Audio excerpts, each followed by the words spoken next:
Well, moving right along, we're now into our seventh episode with Lloyd de Jong. We may add more numbers as we go along, but we certainly want to uh, unpack Sharia law. And Lloyd is our expert in Sharia.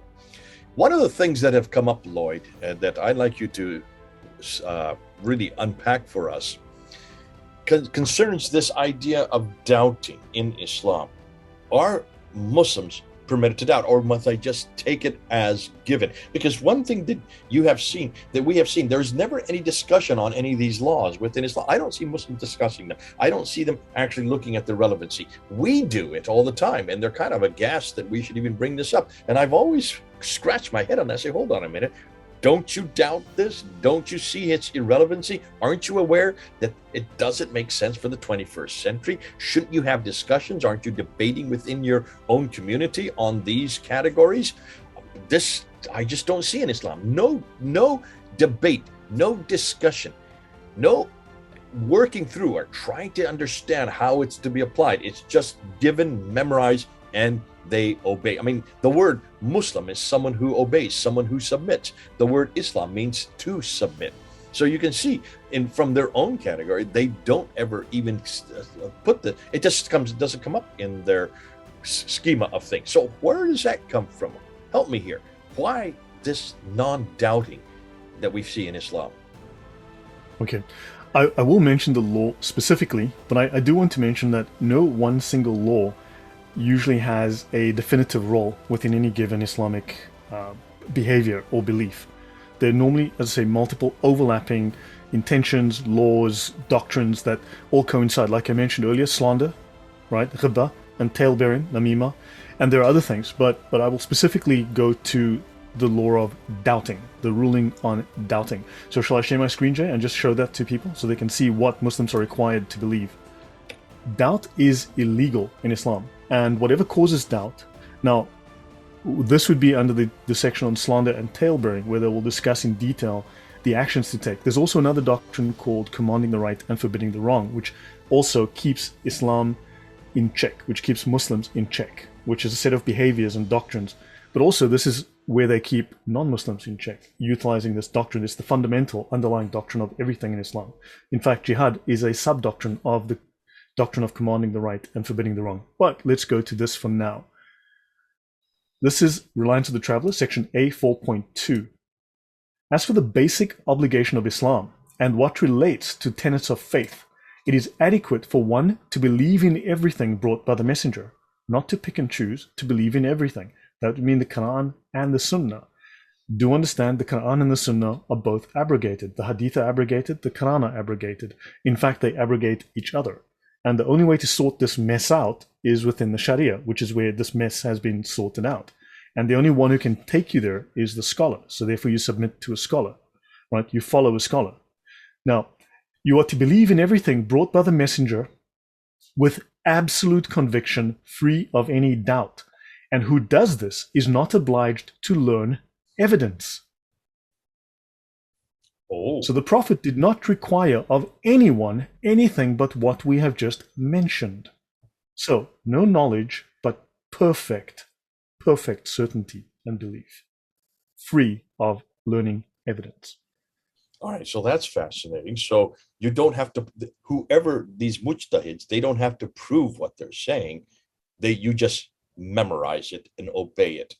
They don't demand evidence for whether it's relevant or whether it's applicable or whether or not even makes any sense. You just accept it as what this is stipulating. The Quran says we hear and obey. Okay. Wow. And who transmits that to you? The Imams. See, it says here, what befits the common people and the vast majority of those learning or possessing sacred knowledge, that's the Shariah, is to refrain from discussing the subtleties of scholastic theology. In other words, do not indulge in discussing the fine points of your religion. Do not. Unless, because if you do that, corruption, difficult to eliminate, will find its way into your basic religious conviction. It is fitter for you to confine yourself to contentment with the above-mentioned absolute certainty. In other words, introspection and discussion and investigation will lead to doubt.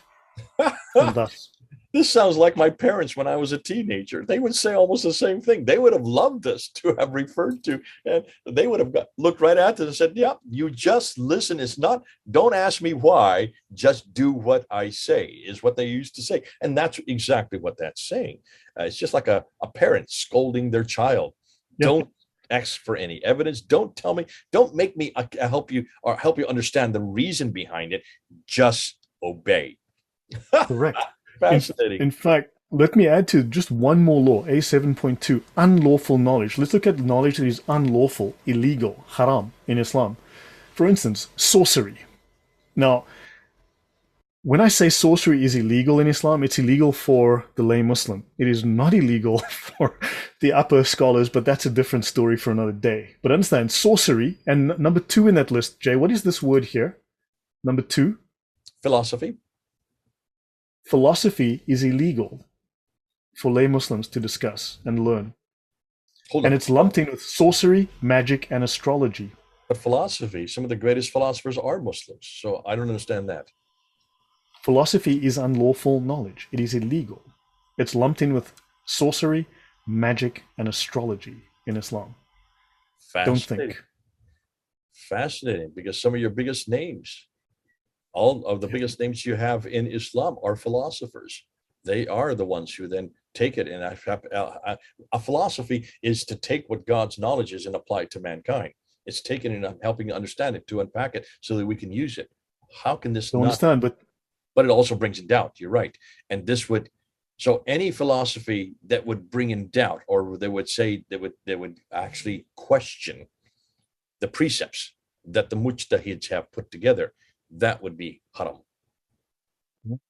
correct. So hopefully this clarifies the mindset, the behavior. Hopefully this gives you, as I said, it's descriptive of the behavior. It gives you explanatory power. It explains the culture, the beliefs, the attitudes, the behaviors, the Wow. mindset.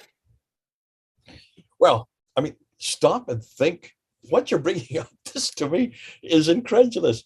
If you want a system that you want to impose on a people, especially a people who are when it's a new idea, these are new injunctions, these are new laws that make no sense, and in some ways, like today, are completely irrelevant for today. Cutting off the hands, whipping the adulterers, killing those who have changed their belief or who insult the prophet, as we did in the last episode, killing them. No if, buts, or ands. How do you impose that on people?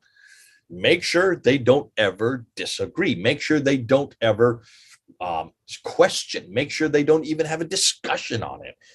Eradicate any evidence. Don't demand, in fact, don't give any evidence as to why you're saying this. Just make it just make a rule about it, that if you do question this, you can be, and the punishment for doubting is what? And take you aside and read the tafsir to you if you have doubts. He's allowed, in fact, so on that, a technicality would be that Muslims are not allowed to read the tafsir for themselves. It must be interpreted through an imam. This means that a tafsir is of a lower level of knowledge, which a lay Muslim can learn. Remember I mentioned there are layers of knowledge. There are 4 levels of knowledge, 2 divisions and 4 levels. This means the tafsir sits at the very lowest level of knowledge in Islam. And if you have too much doubt, you become an apostate. And of course, we know what the penalty for that is. Okay. So it eventually leads to death, is what you're saying. Well, that's fascinating, because if you want to impose a system on a people and you want to make sure that there is no comeback, no recourse, then of course you put in a law like this. You must not doubt, that it is illegal to doubt.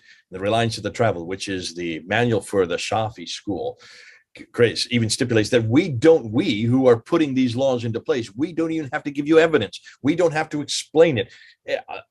This is worse than my parents. And when I was a teenager, they never explained it. They just said, do it, because they didn't want to take the time. Now, today, as an adult myself and as a parent, I can see why they demanded that I don't run out the door every time I wanted to, or that I don't play with guns anytime that I want to pick up. Of course, we never had guns in our family. So you can see why these are a way of shutting down any discourse, shutting down any discussion, shutting down any debate, and shutting down any criticism of these very laws.